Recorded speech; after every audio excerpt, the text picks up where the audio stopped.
സഹൃദയരെ, ഭക്ഷണ വിശ്വാസികളെ, village food channel Firoz Chuttippara നിങ്ങൾ അറിഞ്ഞാണ് പുള്ളിക്കാരൻ കോണ്ടന്റ് ക്രിയേറ്റ് ചെയ്യുന്നത് താൽക്കാലികമായി ഒന്ന് സ്റ്റോപ്പ് ചെയ്തിരിക്കുന്നു. പൂർണ്ണമായിട്ടുമല്ല, ചെറിയ രീതിയിൽ ഒരു അവധി എടുത്തിരിക്കുന്നു. എന്നാലും ചെറിയ ഷോർട്ട് ഫോം കണ്ടന്റുകളും സബ്സ്ക്രൈബേഴ്സ് മറന്നു പോകാതിരിക്കാനുമായിട്ടെങ്കിലും അദ്ദേഹം വീഡിയോ ഇടുമെന്ന് പറയുന്നുണ്ട്.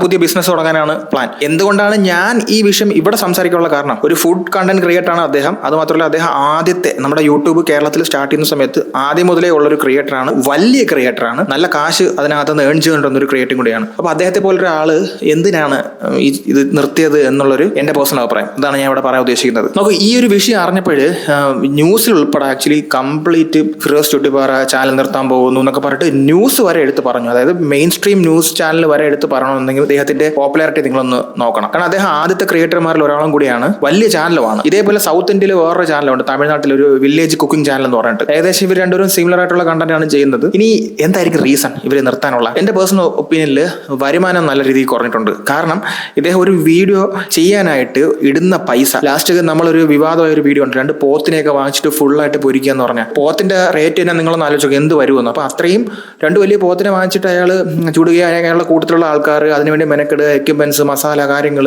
ടൈം സ്പെൻഡ് ചെയ്യുന്നതൊക്കെ ചെയ്തിട്ട് അദ്ദേഹത്തിന് അതിൽ നിന്ന് കിട്ടുന്ന റവന്യൂയുടെ അളവ് കമ്പാരിറ്റീവ്ലി കുറവാണെങ്കിൽ ഈ ഇട്ട എക്സ്പെൻഡിച്ചറും പ്രോഫിറ്റും കൂടെ കമ്പയർ ചെയ്യുമ്പോൾ പ്രോഫിറ്റിന്റെ അളവ് കുറയുമ്പോൾ സ്വാഭാവികമായിട്ടും അദ്ദേഹത്തിന് പിന്നീട് അത് വെച്ച് അത്രയും വലിയ സ്കെയിലുള്ള സാധനങ്ങൾ ചെയ്യാൻ ബുദ്ധിമുട്ടായിരിക്കും. ഇന്ത്യക്ക് പുറത്ത് പോയിട്ട് ദുബായിലും അവിടെ പോയി മൈലിനെയൊക്കെ വരെ കറി വെച്ച മനുഷ്യനാണ് അദ്ദേഹം. ഇതിന്റെ മെയിൻ റീസൺ അതാണ്, അദ്ദേഹത്തിന്റെ റവന്യൂ സ്കെയിൽ കുറഞ്ഞു. റവന്യൂ സ്കെയിൽ എന്ന് പറഞ്ഞാൽ വീഡിയോക്ക് വ്യൂസ് ഇല്ലെന്നല്ല, വീഡിയോക്ക് അത്യാവശ്യം വ്യൂ ഉണ്ട്, പക്ഷേ മുമ്പ് കിട്ടിക്കൊണ്ടിരുന്ന പോലത്തെ വ്യൂ അല്ല ഇപ്പോൾ ഉള്ളത്. മുമ്പ് എനിക്ക് തോന്നുന്ന ഒരു വീഡിയോ കിട്ടുന്ന 1 മില്യൺ, 1.5 മില്യൺ, 2 മില്യൺ ഘടിപ്പിച്ച് പോയിക്കൊണ്ടിരുന്ന അദ്ദേഹത്തിന് ഇപ്പോൾ 5 ലക്ഷം, 6 ലക്ഷം, 10 ലക്ഷത്തിനകത്തൊക്കെയാണ് വ്യൂ വരുന്നത്. അപ്പോൾ ഈ ഒരു 5 ലക്ഷം വ്യൂ ഒക്കെ കിട്ടുന്നത് നല്ലതാണെന്ന് ചോദിച്ചു കഴിഞ്ഞാൽ അദ്ദേഹം വീഡിയോ ഇടുന്നത് ഒരു മാസം മേ ബി ലൈക്ക് ഒരു 4 or 5 വീഡിയോ ഒക്കെ ഇട്ടാലായി. അത്രയും ചിലപ്പോൾ ഇടുന്നില്ലായിരിക്കും. അപ്പോൾ അത്രയും വീഡിയോ ഇടുന്ന ഒരാൾക്ക് 5 ലക്ഷം അല്ലെങ്കിൽ 10 ലക്ഷം 10 മിനിറ്റ് 20 മിനിറ്റ് ഒക്കെ ഉള്ള ഒരു വീഡിയോ ഇട്ട് കഴിഞ്ഞാൽ അത്രയും റവന്യൂ ജനറേറ്റ് ആവണമെന്നില്ല. റവന്യൂ വന്നാലും, റവന്യൂ ഉണ്ടായിരിക്കും, പക്ഷെ വന്നാലും അദ്ദേഹത്തിന്റെ പ്രൊഡക്ഷൻ കോസ്റ്റ് വെച്ച് നോക്കുമ്പോഴത്തേക്കും അത് കുറവായിരിക്കും. ഈ ഒരു വിഷയം വന്നതിന് ശേഷമേ ഞാൻ നോക്കുമ്പോഴത്തേക്കും പലരും പറഞ്ഞു യൂട്യൂബിന്റെ കാലം കഴിഞ്ഞു, യൂട്യൂബ് ഇനി യൂട്യൂബിൽ ക്രിയേറ്റേഴ്സ് വരരുത്. ഒരുപാട് പ്രമുഖ ക്രിയേറ്റേഴ്സ് ഉൾപ്പെടെ ആൾക്കാർ വന്നിരുന്ന് പറയുന്നത് കേട്ടു, നിങ്ങൾ യൂട്യൂബ് എന്ന് പറഞ്ഞാൽ അങ്ങനത്തെ ഒരു സോഴ്സ് അല്ല, റിലയബിൾ സോഴ്സ് അല്ല എന്നൊക്കെ പറയുന്നത്. നോക്കൂ, ഞാൻ പറയുന്നത് നിങ്ങളൊരു പ്രൈവറ്റ് ഫേമിനകത്ത് വർക്ക് ചെയ്യുന്ന ഒരാളാണെന്ന് വിചാരിച്ചോ, ഒരു ഏതെങ്കിലും ഒരു LLP പോലത്തെ അല്ലെങ്കിൽ ഏതെങ്കിലും ഒരു MNC പോലത്തെ കമ്പനിയിലാണെങ്കിൽ പോലും ഏതൊരു സംരംഭത്തിലും ഏത് സമയത്തും പ്രതിസന്ധികൾ വരാം. പക്ഷേ അത്രയും പോലും പ്രതിസന്ധി വരാൻ സാധ്യതയില്ലാത്തൊരു സാധനമാണ് ഈ യൂട്യൂബ്. ഞാൻ ഒരിക്കലും പറയില്ല യൂട്യൂബിലോട്ടൊരു പുതിയ വ്യക്തി വരുവാണെന്നുണ്ടെങ്കിൽ നിരുത്സാഹപ്പെടുത്താനായിട്ട്. നിങ്ങൾ യൂണീക്ക് ആയിട്ടുള്ളൊരു കണ്ടന്റ് അറിയാവുന്ന, യൂണീക്കായിട്ട് ചെയ്യാൻ പറ്റുന്ന ഒരു ക്രിയേറ്ററാണ്, നിങ്ങൾക്ക് ഐഡിയ ഉണ്ട്, നിങ്ങൾക്ക് കിടിലമായിട്ട് കാര്യങ്ങൾ ചെയ്യാൻ പറ്റുമെങ്കിൽ നിങ്ങൾക്ക് ഉറപ്പായിട്ട് യൂട്യൂബിൽ നിന്നിട്ട് പൈസ നല്ല പോലെ ഉണ്ടാക്കാം. മുമ്പത്തെ അത്രയും ഇല്ല, മുമ്പ് കൊടുത്തുകൊണ്ടിരുന്ന റവന്യൂ അല്ല ഇപ്പോൾ അവർ കൊടുക്കുന്നത്. ടാക്സിന്റെ കാര്യങ്ങളിലൊക്കെ ഒരുപാട് വ്യത്യാസമുണ്ട്. പിന്നെ ഇന്ത്യ എന്ന് പറഞ്ഞ രാജ്യം ഈ യൂട്യൂബ് ബേസ് ചെയ്ത് വരുമ്പോൾ ഏറ്റവും കുറച്ച് റവന്യൂ കൊടുക്കുന്ന രാജ്യം. ഇപ്പോൾ US-ലും നമ്മൾ ദുബായിലൊക്കെ ചെയ്യുന്ന ക്രിയേറ്റർ വെച്ച് നോക്കുവാണെങ്കിൽ നമുക്കിവിടെ കിട്ടുന്ന ആഡിന്റെ റവന്യൂ വളരെ കുറവാണ്. ഒരു എക്സാമ്പിൾ പറയുകയാണെങ്കിൽ 1000 വ്യൂ നമുക്ക് എടുക്കാം. ഒരു 1000 വ്യൂവിന് നമുക്ക് ദുബായ് അല്ലെങ്കിൽ US-ൽ എടുക്കുന്ന ഒരു വ്യക്തിക്ക് 10 രൂപ കൊടുക്കുകയാണെന്നുണ്ടെങ്കിൽ ഇന്ത്യയിൽ ഒരു 1000 വ്യൂ വന്ന് വരുന്ന ആൾക്ക് റവന്യൂ ആഡ് കൊടുക്കുന്ന ആൾക്കാർ അവർ പേ ചെയ്യുന്ന പൈസ 1 രൂപ ആയിരിക്കും. മനസ്സിലായോ? അപ്പോൾ അത്രയും ഡിഫറൻസ് ഉണ്ട്, 9 രൂപയോളം ഡിഫറൻസ് ഉണ്ടെന്ന് ഞാൻ പറയാം. ഏകദേശം കണക്ക് പറഞ്ഞാണ്. എങ്കിലും കാശ് ഉണ്ടാക്കാനൊക്കെ പറ്റും. ഈ ശരിക്കും യൂട്യൂബ് എന്ന് പറഞ്ഞാൽ ആരെയാണ്? യൂട്യൂബ് ഗൂഗിളിന്റെ പ്ലാറ്റ്ഫോമാണ്. എന്താണ് ഈ ഗൂഗിൾ? ഗൂഗിൾ എന്ന് നമ്മുടെ ചോദിച്ചു കഴിഞ്ഞാൽ എല്ലാവരും പെട്ടെന്ന് മനസ്സിലാവുമ്പോൾ പറഞ്ഞാൽ ഗൂഗിൾ ഒരു സെർച്ച് എഞ്ചിൻ അല്ലേ എന്ന് ചോദിക്കും. അല്ല, ഗൂഗിൾ സെർച്ച് എഞ്ചിൻ മാത്രമല്ല, ഗൂഗിളിന്റെ മെയിൻ ബിസിനസ് എന്ന് പറയുന്നത് അഡ്വർടൈസിംഗ് ആണ്. ഗൂഗിൾ എന്ന് പറയുന്നത് നമ്മൾ സെർച്ച് എഞ്ചിനായിട്ട് കാണുന്നുണ്ടെങ്കിലും അവരുടെ ഇൻകത്തിന്റെ മെജോറിറ്റി വരുന്നത് പരസ്യത്തിൽ നിന്നാണ്. അവരിൽ ഏറ്റവും വലിയ ഒരു അഡ്വർടൈസിംഗ് കമ്പനിയാണ് ഗൂഗിൾ. നമ്മൾ ഈ ഗൂഗിൾ യൂട്യൂബിനകത്ത് പരസ്യം കാണുന്ന, Gmail നമ്മൾ പരസ്യം കാണുന്നുണ്ട്. ഗൂഗിളിന്റെ ഏത് പ്ലാറ്റ്ഫോം, അവരുടെ കൈവശമുള്ള ഏത് പ്ലാറ്റ്ഫോമിലും നമുക്ക് ക്യാഷ് കൊടുത്തിട്ട് പരസ്യം ചെയ്യാൻ പറ്റും. ഈ പരസ്യത്തിൽ നിന്നാണ് ഇവർ റവന്യൂ ജനറേറ്റ് ചെയ്യുന്നത്. ആഡ് കൊടുക്കാൻ താല്പര്യപ്പെട്ട് നിൽക്കുന്ന ആൾക്കാർ യൂട്യൂബിന് കാശ് കൊടുക്കും. അതിന്റെ ഒരു ഭാഗമാണ് അവർ നമുക്ക് തരുന്നത്. അപ്പൊ അവർക്ക് ഒരിക്കലും ഈ ബിസിനസ് സ്റ്റോപ്പ് ചെയ്യാൻ പറ്റില്ല. ഒരു സുതാര്യത ഉണ്ടോ എന്ന് വെച്ചാൽ സുതാര്യതയൊന്നുമില്ല. അവർ പറയുന്ന പോളിസിയാണ് നമ്മൾ അംഗീകരിക്കാനുള്ളത്. പക്ഷെ ഒരിക്കലും ഇത് സ്റ്റോപ്പ് ആവാനില്ല. ക്രിയേറ്റേഴ്സിന് അവർ സപ്പോർട്ട് കൊണ്ടിരിക്കും.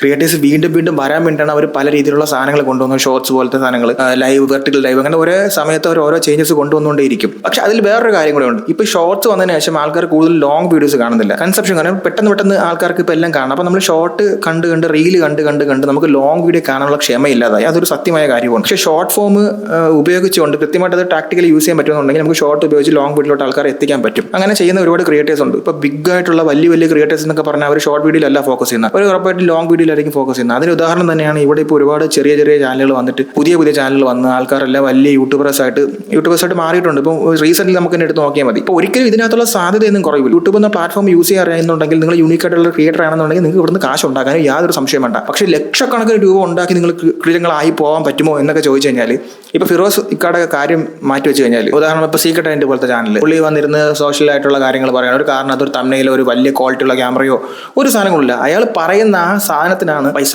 അതായത് അയാൾ ആ പ്രതികരിക്കുന്ന കാര്യത്തിന് എന്തോ ആൾക്കാർ അയാൾ പ്രതികരിക്കുമ്പോൾ അയാൾക്ക് എന്തോ അറിയാം എന്നുള്ളൊരു സാധനം, അയാൾ പറയുന്ന പോയിന്റുകൾ കറക്റ്റ് ആണെന്ന് കാണുമ്പോൾ ആൾക്കാർ അതിലോട്ട് കൂടുതൽ ഇംപ്രസ്ഡ് ആയിട്ടാണ് ആ വീഡിയോയിൽ അയാളുടെ വീഡിയോ കാണാൻ വേണ്ടി വരുന്നത്. മനസ്സിലായോ? സോ അപ്പോൾ അയാൾക്ക് അത്യാവശ്യം റവന്യൂ ജനറേറ്റ് ആവുന്നുണ്ട്. അയാൾ ഒരു ദിവസം എത്ര വീഡിയോ ഇടും, അയാൾക്ക് കണ്ടന്റ് ക്ഷാമമില്ല. എല്ലാ ക്രിയേറ്റേഴ്സിനും അത് പറ്റില്ല. നല്ല പ്രൊഡക്ഷൻ കോസ്റ്റ് ഇട്ട് ചെയ്യുന്ന ആൾക്കാർ, ഇപ്പം ഈ ഫിറോസ് ഒക്കെ പോലത്തെ കാര്യങ്ങൾ എടുക്കുകയാണെന്നുണ്ടെങ്കിൽ നല്ല പ്രൊഡക്ഷൻ ക്വാളിറ്റി വരുമ്പോൾ അത്രയും വ്യൂവേഴ്സ് ഇവിടെ ലഭിക്കുന്നില്ല. അല്ലെങ്കിൽ വ്യൂ ഉണ്ടെങ്കിൽ അത്ര റവന്യൂ ജനറേറ്റ് ആവാത്തതിന്റെ വിഷയമാണ് ആക്ച്വലി അങ്ങനെ പറ്റിയത്. കാശ് ഉണ്ടായിക്കൊണ്ടിരുന്ന റവന്യൂ ജനറേറ്റ് ചെയ്യുന്ന സമയം ഉണ്ടായിരുന്നു. ഈ ഏതൊരു ബിസിനസ് എടുത്താലും ചിലപ്പോൾ നമുക്ക് ഒരു സമയം കഴിയുമ്പോഴത്തേക്കും നല്ലൊരു പ്രസന്റ് നേരിടില്ല. നമ്മൾ ഒരു കാര്യത്തിൽ തന്നെ സ്ഥിരം ഫോക്കസ് ചെയ്തിരിക്കുന്നില്ല. അദ്ദേഹം ഒരു ബിസിനസ്സിന് വേണ്ടി സ്റ്റാർട്ട് ചെയ്യുന്നു, ബിസിനസ്സിലോട്ട് പോകുന്നു.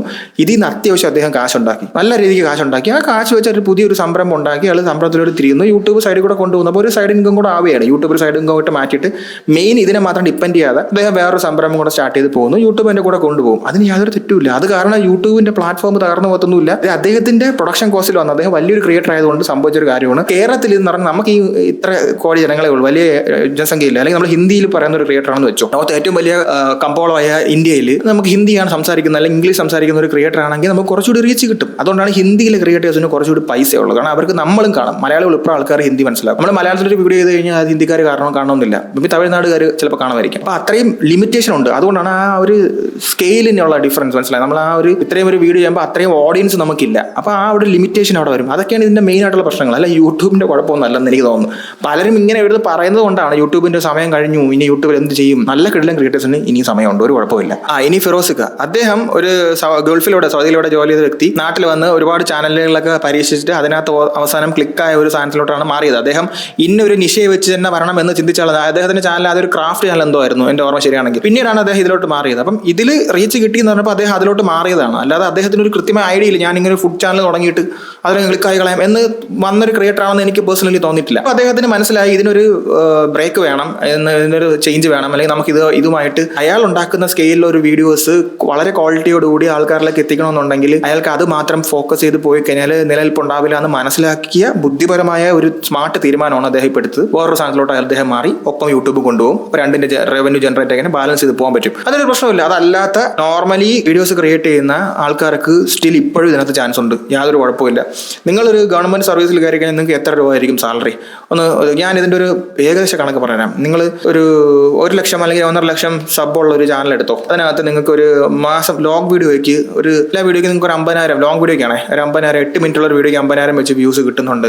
നിങ്ങൾ ഒരു ദിവസം ഒരു മാസം ഒരു 20 വീഡിയോ ഒക്കെ ഇടുന്നുണ്ടെങ്കിൽ നിങ്ങൾക്ക് സുഖമായിട്ട് ഇതിനകത്തുനിന്ന് പൈസ ഏൺ ചെയ്യാം. ഒരു 50 റേഞ്ച് കൂട്ടിക്കോ, പോട്ടെ 40,000 രൂപ കിട്ടുമോ? നിങ്ങൾ ഇവിടെ ഒരു സർക്കാർ ഉദ്യോഗസ്ഥനോ അല്ലെങ്കിൽ ഒരു പ്രൈവറ്റ് സെക്ടറിലൊക്കെ വർക്ക് ചെയ്യുന്ന ആൾക്ക് ഇത്രയും പൈസ തന്നെയൊക്കെ കിട്ടുള്ളൂ. ഇത് ഞാനൊരു ആവറേജ് കണക്ക് പറഞ്ഞതാണ്. പക്ഷെ ഇതിനേക്കാളും ചാനൽ നമുക്ക് നല്ല കോണ്ടന്റ് ക്വാളിറ്റി കൊടുക്കാൻ പറ്റുമെങ്കിൽ നിങ്ങൾക്ക് ഒരു 1 ലക്ഷം ഒക്കെ എല്ലാ വീഡിയോയ്ക്കും വ്യൂ ഉണ്ടെന്ന് കരുതിക്കോ. നിങ്ങളുടെ 1 ലക്ഷം വ്യൂ ഒക്കെ വരുന്ന ആ സാഹചര്യത്തിലൂടെ നിങ്ങൾ എത്തണമെങ്കിൽ എന്നാൽ നന്നായിട്ട് വർക്ക് ചെയ്യണം, നല്ല അധ്വാനിക്കണം. അങ്ങനെ 1 ലക്ഷം വ്യൂ വെച്ചിട്ട് നിങ്ങളൊരു മാസം ഒരു 20 വീഡിയോ ഉറപ്പായിട്ട് നിങ്ങൾക്ക് നല്ലൊരു കാശ് ഇതിനകത്ത് നിന്ന് ഉണ്ടാക്കാം. അത് ഒരിക്കലും ആരും ഇങ്ങനെ സാധനം റിവീൽ ചെയ്തൊന്നും എനിക്ക് തോന്നില്ല. നിങ്ങൾക്കൊരു 1 ലക്ഷം രൂപ അല്ലെങ്കിൽ ഒരു 80,000 ഒരു 50,000 രൂപയൊക്കെ നിങ്ങൾക്ക് മാസം ഇതിനകത്ത് നിന്ന് ഉണ്ടാക്കാം. നിങ്ങളൊരു ഗവൺമെന്റ് സെക്ടറിലോ അല്ലെങ്കിൽ പ്രൈവറ്റ് സെക്ടറിലോ ഒക്കെ വർക്ക് ചെയ്യുന്ന ആൾക്ക് ഈ കാശ് കിട്ടും. അതിനപ്പുറത്തേക്ക് കിട്ടുമെന്ന് എനിക്കറിയില്ല. നിങ്ങൾ നല്ല എക്സ്പീരിയൻസ് ഒക്കെ എടുക്കുന്ന ആൾക്കാരാണെങ്കിൽ ദുബായിലൊക്കെ പോയി കഴിഞ്ഞാൽ അല്ലെങ്കിൽ നിങ്ങൾ നാട്ടിലൊക്കെ നിൽക്കുമ്പോൾ നിങ്ങൾക്ക് 1 ലക്ഷം രൂപ കിട്ടും. ഈ നാട്ടിലൊക്കെ മാക്സിമം 1 ലക്ഷം രൂപ ഏൺ ചെയ്യുന്ന ആളുണ്ടെങ്കിൽ അയാൾ കിടിലമായിരിക്കണം, നല്ല എക്സ്പീരിയൻസ് ഉള്ള വ്യക്തിയായിരിക്കണം. അല്ലാത്ത പക്ഷേ നിങ്ങൾ UAE പോയി കഴിഞ്ഞാലും ഇവിടുന്ന് ഗൾഫിലൊക്കെ പോയി 60,000 2,500 ദർഹത്തിനും 3,000 ദർഹത്തിനൊക്കെ സാലറിയിൽ വർക്ക് ചെയ്യുന്ന ആൾക്കാരാണുള്ളത്. അതേ പൈസ നിങ്ങൾക്ക് ഇവിടെ നിന്ന് ഏൺ ചെയ്യും. അതിനെന്താ പ്രശ്നം? പക്ഷേ ഇവരെ പോലെയുള്ള ക്രിയേറ്റേഴ്സ് അങ്ങനെയല്ല. അവർക്ക് ലക്ഷക്കണക്കിന് വരുമാനം 4 ലക്ഷം 5 ലക്ഷം ഒക്കെ വരുമാനം വാങ്ങുന്ന ആൾക്കാരുണ്ട്. അപ്പം അവർ അത്രയും പ്രൊഡക്ഷൻ കോസ്റ്റ് ഉണ്ട്. അത്രയും പ്രൊഡക്ഷൻ കോസ്റ്റ് ഇല്ലാതെ സ്മാർട്ടായിട്ട് വീഡിയോ ചെയ്യുന്ന ആൾക്കാർ ഒരുപാട് ക്രിയേറ്റേഴ്സ് ഇവിടെ ഉണ്ട്. അപ്പം സ്മാർട്ടായിട്ട് കാര്യങ്ങൾ ചെയ്യാൻ പറ്റുന്ന ആൾക്കാരാണെങ്കിൽ ഇനിയും നിങ്ങൾക്ക് ഇതിനകത്ത് കാശുണ്ടാക്കാം. അത് പറയാനായി എനിക്ക് തോന്നി. എന്താണെന്ന് തോന്നിയെന്ന് വെച്ചാൽ എനിക്കറിയില്ല. എന്തായാലും പറയാനുള്ളത് ഞാൻ ഇവിടെ പറഞ്ഞു ഗൈസ്. അപ്പം ശരി, ബൈ.